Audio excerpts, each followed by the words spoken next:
Hello everyone, मैं आकांक्षा। स्वागत है आपका हमारे इस ज्ञानवाणी कार्यक्रम में। आज हम सबसे पहले बात करते हैं विश्व धर्म महासभा के बारे में। स्वामी विवेकानंद द्वारा शिकागो में आयोजित धर्म संसद में दिए गए ऐतिहासिक भाषण की 127वीं वर्षगांठ मनाई जा रही है। वर्ष 1893 में पहली बार 11 सितंबर से 27 सितंबर तक विश्व धर्म संसद का आयोजन किया गया। इसमें एक ही मंच पर पहली बार दुनिया भर की प्रतिष्ठित हस्तियों ने भाग लिया। स्वामी विवेकानंद ने पहले 11 सितंबर को दर्शकों को संबोधित किया और उसके बाद 27 सितंबर को समापन भाषण दिया। उन्होंने विश्व सद्भाव पर जोर दिया। इसके साथ ही विभिन्न धर्मों को एक दूसरे के साथ सह अस्तित्व में रहते हुए अपने वैशिष्ट्य के संरक्षण तथा विकास संबंधित सिद्धांतों के बारे में बताया। अब जानते हैं विश्व धर्म महासभा के बारे में। अभी तक विश्व धर्म महासभा के नाम से कई सभाएं हुई है, जिनमें सन 1893 की शिकागो की विश्व धर्म महासभा सर्वाधिक उल्लेखनीय है, जिसमें विश्व के सभी धर्मों के बीच में संवाद बनाने की कोशिश की गई। वर्ष 1993 में शिकागो विश्व धर्म महासभा की शताब्दी पर एक और विश्व धर्म संसद का आयोजन किया गया था। अब तक 6 अंतर्राष्ट्रीय आधुनिक धर्म महासभाओं का आयोजन किया जा चुका है। विश्व धर्म संसद के शताब्दी वर्ष के चिन्हित करने तथा विश्व धर्म संसद की परंपरा को आगे बढ़ाने के लिए 1988 में एक संगठन को शामिल किया गया था।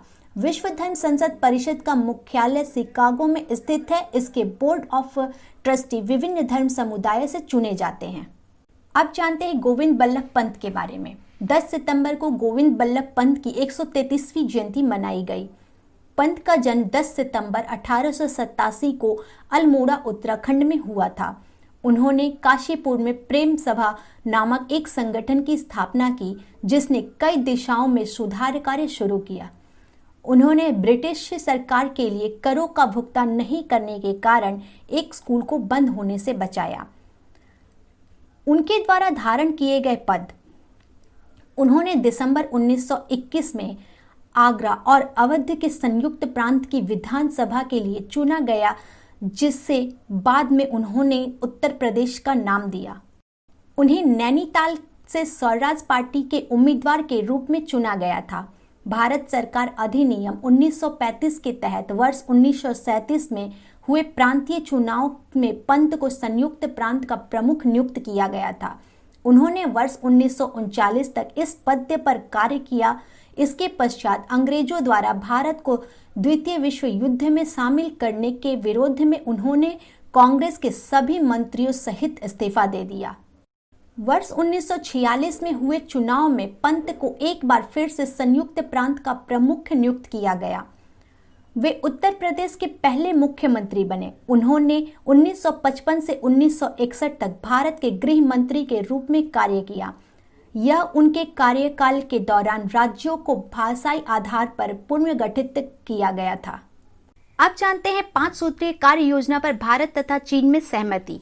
लद्दाख में भारत और चीन के बीच वास्तविक नियंत्रण रेखा पर जारी तनाव को कम करने के लिए दोनों देशों के बीच 5 बिंदुओं पर सहमति बन गई है। प्रधानमंत्री नरेंद्र मोदी तथा राष्ट्रपति शी जिनपिंग के बीच हुई आम सहमति के बाद असहमतियों को तनाव का रूप अख्तियार नहीं करने देने पर दोनों देश सहमत हुए हैं। सीमा पर तनाव कम करने के लिए शीघ्रता से सैनिकों की वापसी। भारत चीन सीमा के इलाकों में शांति और सौहार्द बनाए रखने के लिए सीमा मामलों को लेकर दोनों पक्ष सभी मौजूदा समझौतों और प्रोटोकॉल का पालन करेंगे और तनाव बढ़ाने जैसी कोई कार्रवाई नहीं की जाएगी। भारत चीन मुद्दे पर दोनों पक्षों के बीच विशेष प्रतिनिधियों, राष्ट्रीय सुरक्षा सलाहकार अजीत डोभाल और श्री वांग के साथ साथ अन्य तंत्रों के मध्य बातचीत जारी रखी जाएगी। नए विश्वास बहाली उपायों की दिशा में काम किया जाएगा। भारत और चीन दोनों के लिए क्या करने की आवश्यकता है? दोनों देशों के लिए तात्कालिक रूप से सभी विवादित क्षेत्रों से सैनिकों की वापसी को सुनिश्चित करना चाहिए। भविष्य में किसी भी अप्रिय घटना को रोकने के लिए यह आवश्यक है। सैन्य अधिकारियों द्वारा चरणबद्ध तरीके से सैन्य टुकड़ियों को स्थायी मोर्चे पर तैनात करने की प्रक्रिया को अंतिम रूप दिया जाना चाहिए। अब जानते हैं स्टार्टअप पारितंत्र को समर्थन के लिए राज्यों की रैंकिंग। हाल ही में वाणिज्य एवं उद्योग मंत्री द्वारा स्टार्टअप पारितंत्र के लिए समर्थन पर राज्यों की रैंकिंग के दूसरे संस्करण के परिणाम जारी किए गए। उद्योग और आंतरिक व्यापार संवर्धन विभाग द्वारा राज्यों की स्टार्टअप रैंकिंग के दूसरे संस्करण का संचालन किया गया है। इसका उद्देश्य राज्यों और संघ शासित क्षेत्रों के बीच प्रतिस्पर्धा को बढ़ावा देने और स्टार्टअप पारितंत्र के संदर्भ में सक्रियता से काम करने के लिए प्रोत्साहित करना है। राज्य स्टार्टअप रैंकिंग फ्रेमवर्क 2019, इसमें 7 व्यापक सुधार क्षेत्र को सम्मिलित किया गया है, जिसमें संस्थागत समर्थन, आसान शिकायतें, सार्वजनिक खरीद, मानदंडों में ढील, ऊष्मायन समर्थन, बीज अनुदान सहायता, उद्यम अनुदान सहायता और जागरूकता और आउटरीच से लेकर 30 कार्रवाई बिंदु शामिल है। रैंकिंग प्रक्रिया में एक रूपता स्थापित करने और मानकीकरण सुनिश्चित करने के लिए राज्यों और केंद्र शासित प्रदेशों में 2 समूहों में विभाजित किया गया है। दिल्ली को छोड़कर सभी संघ शासित क्षेत्र और असम को छोड़कर पूर्व उत्तर के सभी राज्य श्रेणी Y में रखे गए हैं। वहीं अन्य राज्यों में संघ शासित क्षेत्र दिल्ली को श्रेणी X में रखा गया है। रैंकिंग के उद्देश्य से राज्यों में 5 श्रेणियों में वर्गीकृत किया गया है। सर्वश्रेष्ठ प्रदर्शन करने वाला, उत्तम प्रदर्शन, अग्रेड, आकांक्षी अग्रेड और उभरता हुआ स्टार्टअप पारितंत्र। हर श्रेणी में इकाइयों को वर्णमाला के क्रम में रखा गया है। राज्य स्टार्टअप रैंकिंग परिणाम 2019 श्रेणी X, सबसे अच्छा प्रदर्शन गुजरात, उत्तम प्रदर्शन कर्नाटक केरल, अग्रेड बिहार महाराष्ट्र उड़ीसा राजस्थान, आकांक्षी अग्रणी हरियाणा झारखंड पंजाब तेलंगाना उत्तराखंड, उभरते हुए स्टार्टअप पारितंत्र आंध्र प्रदेश असम छत्तीसगढ़ दिल्ली हिमाचल प्रदेश मध्य प्रदेश तमिलनाडु उत्तर प्रदेश। श्रेणी वाइज सबसे अच्छा प्रदर्शन अंडमान एवं निकोबार द्वीप समूह, उत्तम प्रदर्शन चंडीगढ़, आकांक्षी अग्रणी नागालैंड, उभरते हुए स्टार्टअप पारितंत्र मिजोरम और सिक्किम। आप जानते हैं जानवरों को कानूनी व्यक्ति का दर्जा देने की मांग। हाल ही में पशु पक्षियों को कानूनी व्यक्ति का दर्जा देने की मांग करने वाली याचिका पर उच्चतम न्यायालय द्वारा जांच करने पर सहमति जताई गई है।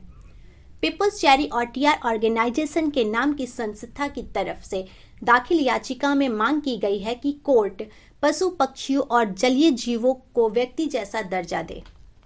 याचिका में जानवरों को एक कानूनी व्यक्ति का दर्जा देने की मांग की गई है, अर्थात न्यायिक निर्देशानुसार जानवरों पर कानून की अदालतों में मुकदमा चलाया जा सकता है तथा वे भी किसी पर मुकदमा दायर कर सकते हैं। यह मामला मुख्य रूप से संविधान के अनुच्छेद 21 के तहत जीवन के अधिकार की उच्चतम न्यायालय द्वारा की गई व्याख्या से उपजा है, जिसमें कहा गया है कि जीवन शब्द में जानवरों सहित जीवन के सभी स्वरूप सम्मिलित होते हैं। मांग का कारण देश में जानवरों पर क्रूरता संबंधित हाल में ही कथित घटनाओं का उल्लेख करते हुए याचिका में कहा गया कि ऐसी घटनाओं में काफी लोग क्षुब्ध हुए हैं तथा इसमें जानवरों को दुर्व्यवहार और क्रूरता से बचाने के लिए मौजूदा कानूनों की पर्याप्तता पर प्रश्न चिन्ह लगा है। याचिका में कहा गया है कि जानवरों को अधिकार केवल कागज पर मौजूद है तथा उनका कार्यान्वयन और परिवर्तन ढंग से नहीं किया जा रहा है। याचिकाकर्ता ने अदालत को यह भी सूचित किया है कि इससे पहले उत्तराखंड और पंजाब हरियाणा हाईकोर्ट में इसी तरह के आदेश दे चुके हैं। अब जानते हैं प्रधानमंत्री मत्स्य संपदा योजना के बारे में। प्रधानमंत्री मत्स्य संपदा योजना मत्स्य क्षेत्र पर केंद्रित और सतत विकास योजना है।